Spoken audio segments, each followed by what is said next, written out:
Welcome to Lesson 4 of Module 3, where we will be discussing bias mitigation throughout the machine learning lifecycle. Today we will cover bias mitigation in pre-processing, during model training, and in post-processing. Let's begin with pre-processing for bias mitigation. To help reduce bias in a dataset, there are multiple pre-processing methods available to modify data or labels before the model is trained. A few common methods include suppression, reweighting, and transformation of data. Suppression involves deleting sensitive features. However, you should be aware that there are proxies in the dataset that may still encode the sensitive information. In the reweighting method, group membership and the outcome are made independent. Finally, transforming data can be generating synthetic features or labels. We will cover each of these methods in more detail. While suppression by deleting features might seem like a good idea initially, this mechanism can still be biased because of the redundant encoding issue.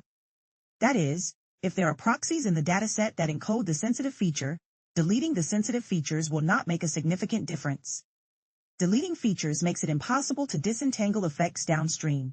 You should check whether legal requirements impact the ability to use certain features or whether they need to or should be removed.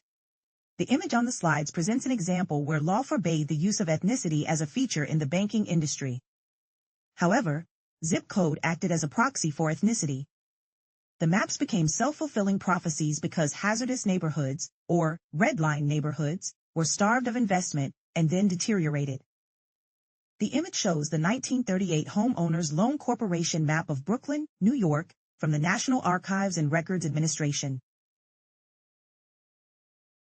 We now continue on to the reweighting method, where we make group membership and the outcome independent. We will use an example from Calders et al., 2009.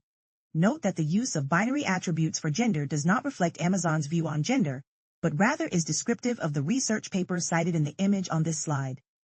For reweighting, first calculate all possible permutations of attributes and outcomes. For example, sex equals female reduces the chance of a positive outcome. This means that you may need to increase the weight for female, as determined by the reweighting equation.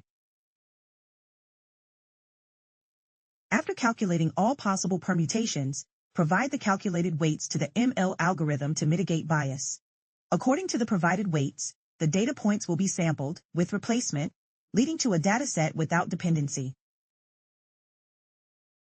In code, you can calculate weights with a custom function or a fairness Python library. Then, apply the weights in models that allow sample weights, such as logistic regression. This is equivalent to upsampling, but is more efficient because you don't create duplicate data points. Upsampling refers to creating copies of data points from the dataset with the goal to increase the sample size. It is possible to upsample to get more data points for different groups, for different labels, or both. It's possible to use the disparate impact, DI, equation to transform data with the goal of getting a ratio that is as close to 1 as possible. To understand how much the data needs to be transformed, you first need to calculate the baseline DI value on the ground truth data. The figure is a scatter plot of two features, age and income, and ground truth encoded as symbols, plus and minus. The plot has two groups, favored and disfavored. The favored group has 10 positive outcomes and 2 negative outcomes. The disfavored group has 6 positive outcomes and 18 negative outcomes. The 4/5 rule states that for every 5 individuals with a successful outcome in the favored group, 4 in the disfavored group should have a successful outcome too. If not, the disfavored group is experiencing disparate impact, DI. For an example of calculating success rates in DI, count the positive outcomes per group and divide by the total members per group. Then, take the ratio, with the favored group in the denominator. In this example, DI equals 0.3, which is not acceptable. The first step is to split the dataset into groups based on the sensitive attributes, male or female, in this example of SAT scores. Once you have subgroups, split those based on outcome. 1 is accepted and 0 is denied, in this example, to calculate the mean per outcome subgroup. Finally, adjust the numerical feature value of the disfavored group by replacing it with the mean feature value of the favored group per outcome. Step 1 is to split the dataset into groups based on the sensitive attributes, which is binary gender here. Once you have subgroups, split those based on outcome to calculate the mean, or median, per outcome. Most implementations use the median value, in which case the code is implemented such that the median is taken as left of center whenever there is an even number of values to choose from. In this example, we calculate the average score over each outcome of admitted or denied. Finally, adjust the numerical feature value of the disfavored group by replacing it with the mean feature value of the favored group per outcome.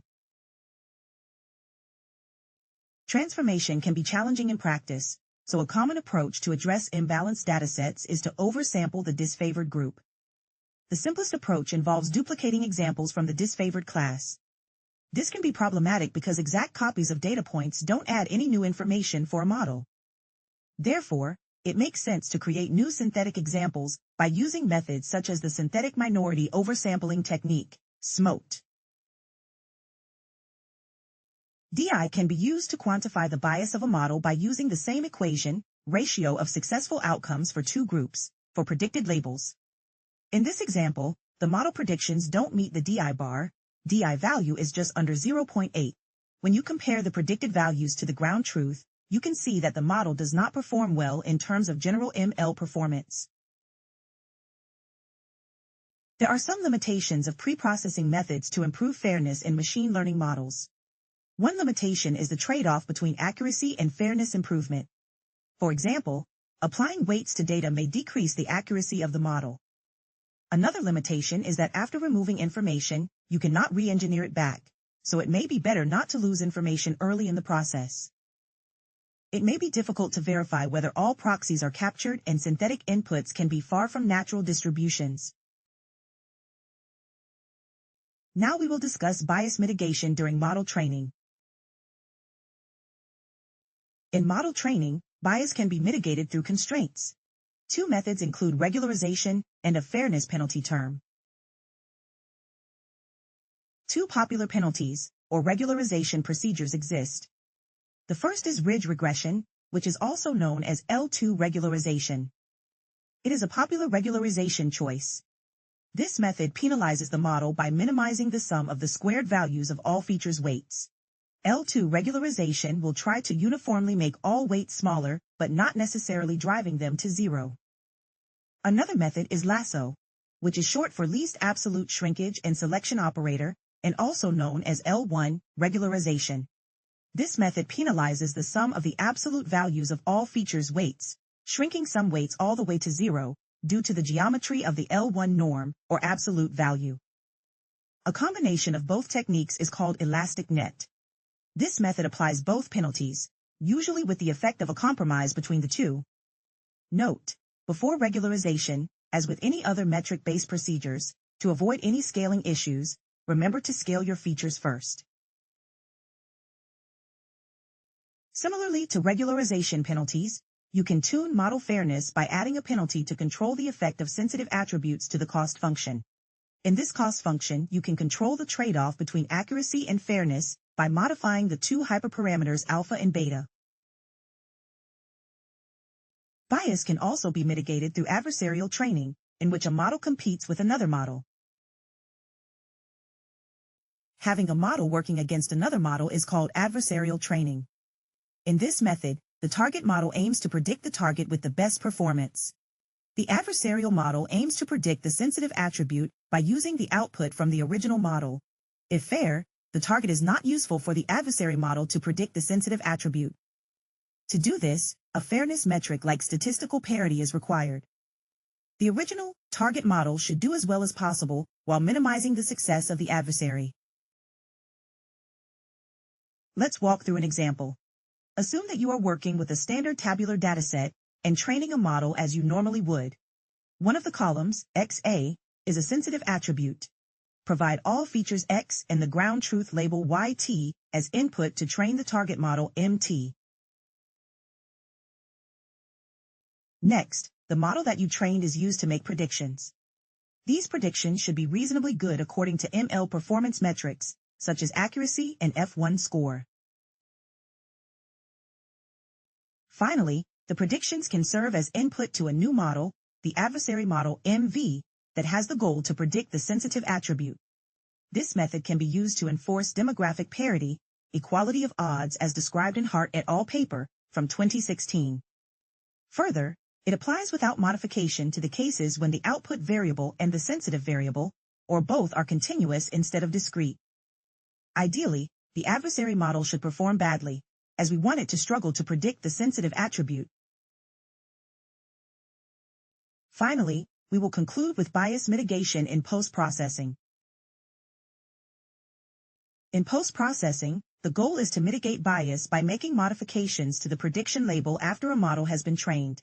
In ML, opportunity is measured by looking at the number of positive outcomes compared to total outcomes. You can enforce this number to be the same for multiple groups. When you do not have access to the model, or when a model takes a long time to train, it can be especially useful to adjust the outputs. Consider the goal of equal opportunity for different groups. While the two groups have equal opportunity, 10 of 30 people who have merit for the loan get approved. Overall, Group B has a much higher fraction of positive outcomes in total, 10 out of 80 compared to Group A, with 10 out of 140. The percentage of applicants that get approved is the same for both groups for those that can pay back.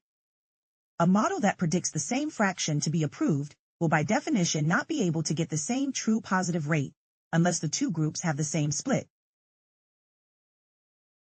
This concludes the Responsible ML module. Thank you for watching.